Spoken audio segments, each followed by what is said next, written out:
everybody, what's going on? Just heading back from Grand Lake. Just got done with our Fish the Moment instructional lesson today. If you saw the video I did this morning, I was heading down there to Grand this morning and actually had a pretty decent day on the lake. Got quite a few on a jerkbait, caught some good ones. Water temperature was 41 degrees during the lesson today, which was pretty cool for Northeast Oklahoma. But hey, if anybody's interested in these lessons we're doing, just check them out on fishthemoment.com. And also, man, just check out the website. Johnny's got a ton of good stuff up on the website. We've got a bunch of different stuff going on. We got the lake map breakdowns, we got the seminars, we got the videos, we just got the blogs, we just got a lot of good stuff. So check it out if you get a chance, fishthemoment.com. But hey, what I wanted to do a quick video was something that I saw on the lake today, and it reminded me it was a good topic for one, and that is how birds can keep you from catching fish, or maybe even help you catch fish. And what I wanted to share with you guys this afternoon was something that I've learned. It's basically taken me 50 years on the water, and these are some things I've learned about birds, about you may or may not be aware of it. But first of all, let's talk a little bit about birds you want to avoid and why that is.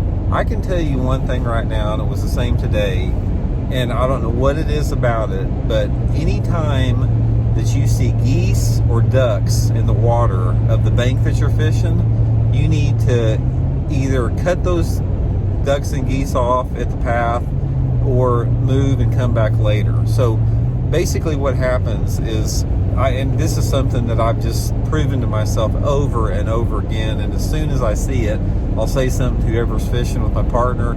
I'll say, man, we've got to cut those geese and ducks off from going down that bank. And what I'll do is I'll cast up in front of them. If I see them swimming down a bank, ducks or geese, especially if they're like within 10 feet of the bank, I'll cast up in front of them and try to spook them to go the other direction from where I'm fishing, or I'll kick the trolling motor up on high and try to get in front of them and make them turn around.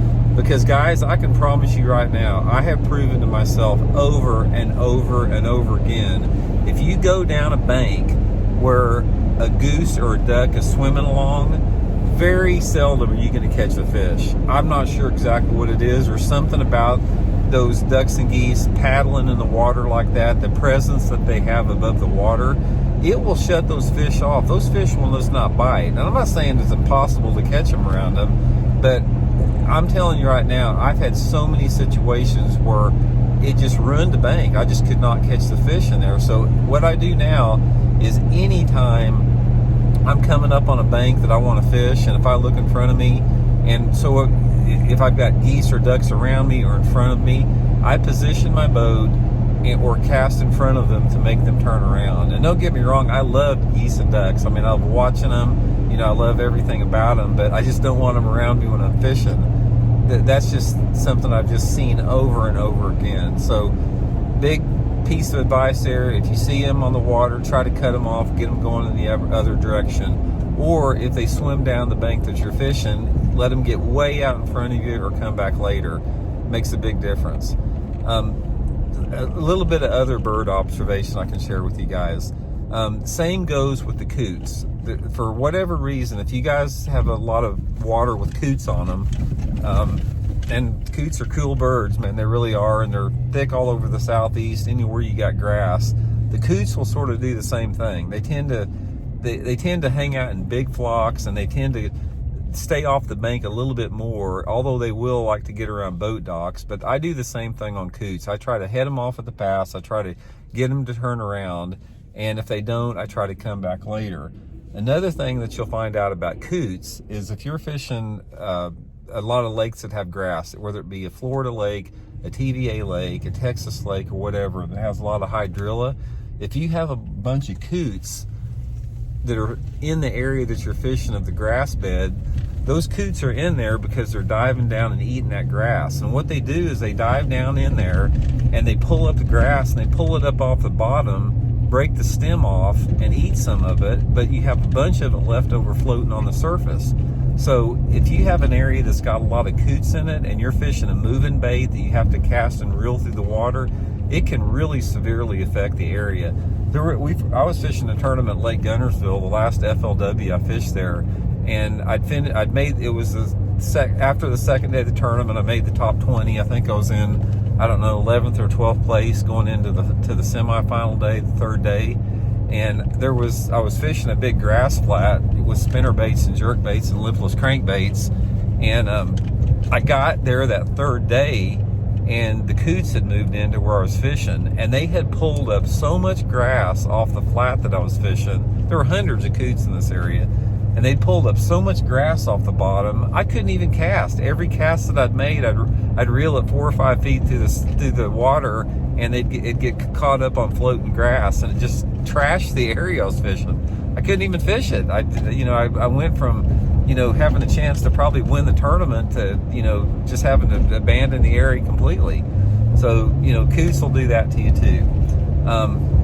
Some of the birds that the fish don't seem to mind at all. One of them is a loon. Now, I don't quite understand this, because a loon is a fish-eating bird, and it probably will eat bass too. But anytime that I found loons in an area, that is a sign there's a lot of fish in the area.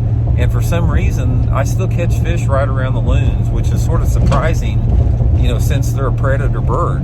But they don't seem to mind them. So if you see loons, don't get spooked off. Same with blue herons. If you see a blue heron on the bank, they're super stealthy. They don't move much at all. I've seen blue herons pick out 2-pound bass out of the water right at the water's edge before and eat them. But don't get spooked if you see a blue heron on the water too. Seagulls.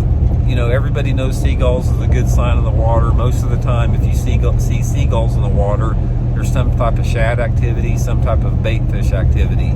But those are the major ones. Like I said, there's some, geographical, regional birds that are out there. But the main tip that I wanted to give you today, from what I saw in Grand Lake with all the ducks and the geese, is that little tip about head those little guys off, man. If you see them swimming down the bank that you're wanting to fish, you need to kick that trolling motor and hide, get in front of them, get them to turn around, cast out in front of them, get them to turn around, because I can promise you, they will take the productivity of your bank way down, at least for 20 or 30 minutes. So anyway, just a quick tip today. Hope you guys are doing good. Heading down to Bull Shoals on Monday. Got a fish the moment on the water lesson down there, so let you guys know how it goes. And thanks for checking in. See y'all later.